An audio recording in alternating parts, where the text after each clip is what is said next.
can always be a little bit tricky when you're walking out here because these new mangrove things just keep popping up and they absolutely do your feet in. Be a little bit tricky. Now, funny thing about an area like this, you're going to find many different species, right? One that I'm after is called the mangrove monitor. It's not a very large monitor, but I'll tell you what, it's probably one of the hardest monitors to catch. Reason being, well look, Chichi, look at the environment it's in. Look how hard an animal would be to capture, particularly something so small and something so fast. As soon as you spot him, bang, you just dart off, go straight into the water or into one of these hollows. It's going to be almost impossible to try and catch him. But with a little bit of luck, we'll be able to get one. Alright, let's go. Alright, now the intertidal zone, or commonly called the seashore, is the area that is above the water at low tide and under the water at high tide. This habitat harbours a diversity of wildlife species, ranging from sea urchins, crabs, sea snakes, crocodiles, and a range of water bird species, including my best friend, the pelican. So, get this right, in and out of the mangroves, and I'm actually not looking for these guys, but I have found one. Now, they're not exactly the fastest moving animal on earth, but sometimes they can be a little bit tricky to catch. Now, I've actually been looking for the mangrove monitor, which you find out here on the intertidal zones, but of course you're also going to find something else. Now, to be honest, anything that has a claw, I don't like. They call these guys literally nature's pliers. There's a reason why. Oh, let me just see if that's recording. Just gonna get that down. Right, because he's just down there in the mud. You can probably see him down there. Alright.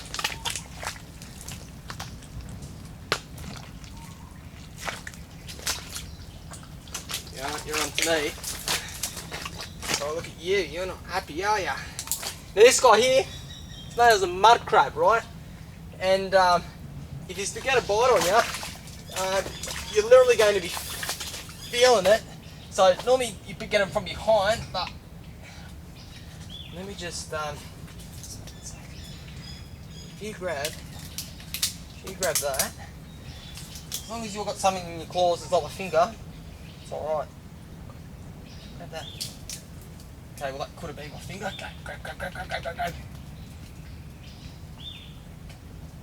Alright, relax. Hey, you're stuck in the mud. Yahoo! Oh, no. Settle. Hey. Woo! And this guy here, it's a mud crab. When you find them, whoa, you're pinching me. Stop. You find them out here on the intertidal zones. Now they're particularly a slow moving animal, generally feeding on other crabs, snails, mollusks. But the funny thing is, like the western way of catching these animals isn't exactly like a bare-handed approach. Most people use crab nets, right? And they throw all sorts of things in crab nets, whether it be fish, chicken, doesn't matter, any kind of meat you can use as a lure. But the Aboriginal people, right, they're pretty cluey. And what they'll do is, as the tide's out, exactly what I've been doing, right? They'll be walking in and out through the mangroves, searching the mangroves for the mud crab. Now, generally what they'll do is they'll dig like a bit of a burrow, a bit like a warren into the mud. They can be pretty tricky to get out, particularly when they get into the hollow logs. That's when it can be pretty difficult. But this guy here, it's not a bad size, and they do get a little bit bigger than this. They're a great feed. But you're lucky, mate, because I'm not going to be feeding on you tonight. Alright, I'll give you a bit of release. Leave you to your own devices. Alright.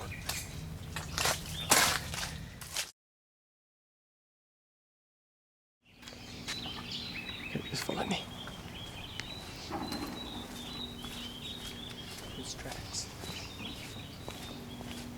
Now, having not had much luck, I'm back the next day, but in a region which has more visibility. Being higher up on the intertidal zone, it allows me to weave my way through the scrub without being harassed by the surrounding flora. It also allows me to track and stalk quietly on the soft sand. Hopefully, I won't be catching crabs today.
I'm gonna kill that guy flying that aeroplane. What an idiot. Okay, ready? I'll just talk it through now. Gotta keep coming around.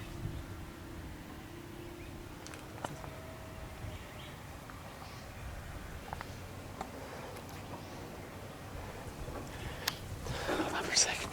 Okay, what I'm going to do is I might try.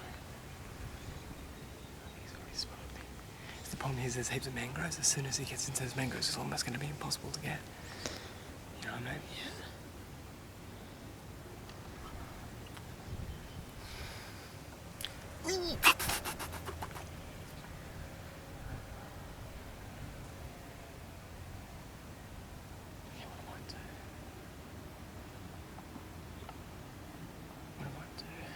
They do one of two things either. A, see some goannas, what I'll do is I'll take off as soon as they see it. As soon as you start approaching, there's a little bit of motion, because they all work on visual acuity.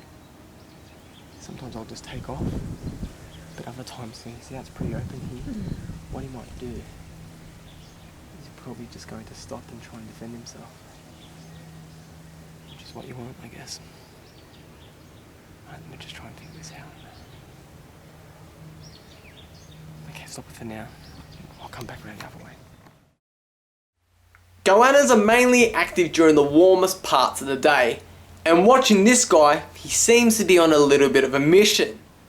Now, goannas will feed on a variety of foods, ranging from other reptiles, small mammals, crustaceans, and even birds, but more commonly with this species, anything that rocks up dead on the shoreline. Now, when I'm catching a goanna in this terrain, I want to make sure I use as much cover as possible. I also want to visualize his flight routine when I approach. Is he going to run to the nearest tree, or is he going to dive straight into the mangroves? Generally speaking, when moving fast towards an animal which is oblivious to your movement, he may become startled and click into his defense mode, meaning, well, Chuchi, get ready for an aggressive strike.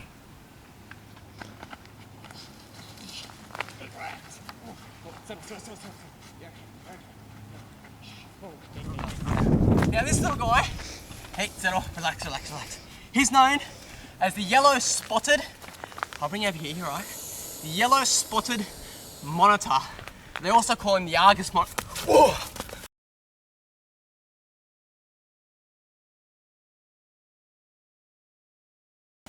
floodplain monitor, I'll tell you what, they can be extremely agile. As you just saw there, that it took a big whack at me, almost got me on the noggin. Alright, you hear him hissing and puffing, he's not happy. I'm not happy either. He almost took my nose off. Now, I'll tell you something about these little guys. They've almost been removed from the population, and it's upset. It's very sad. The cane toad's already devastated the country. Particular species like this have been in decline. If I'm going to inform anyone on this animal here, it's this. These are amazing animals, the Australian goannas, all of them. And they're losing the battle. Let me just try and grab you, mate, so that way you can stay relaxed, and so can I. Settle. Okay, I understand. You're upset, that's okay. Okay, settle down. Oh, settle down. Okay. You're okay, settle with me. Okay, you grab onto me like that, man. And grab on the other one like that, okay.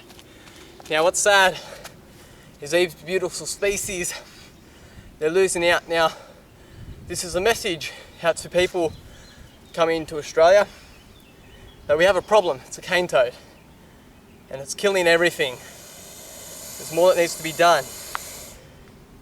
Now, getting in contact with local community members in the council and the national parks, there are ways and methods and strategies which can be done to eliminate the cane toad, because he is the worst thing that's ever happened to Australia. Now these little guys, generally you can find them out here in this mangrove country, and they're crab, turtle leg and crocodile leg specialists. Absolutely amazing, but they're perfectly adapted out here on these sandy locations. And I'll tell you what, yeah, talking about locations, you can hear the army base in the background. The planes, you know, they're an absolute adapter, an absolute survivor. They'll survive in any condition. But one thing they've had a big trouble with is the invasive species. So, yeah, something needs to be done. Right, mate, I'll let you go. In fact, maybe you can let me go because you've got a pretty good hold of me. Okay, mate, back off. I'll take you back this way. Okay, alright, you're not going to let go of me, are you? Okay, wait for it go. Okay, I promise I won't bug you. I promise I won't bug you. Okay, I'm going to put you that way. And continue your beautiful life.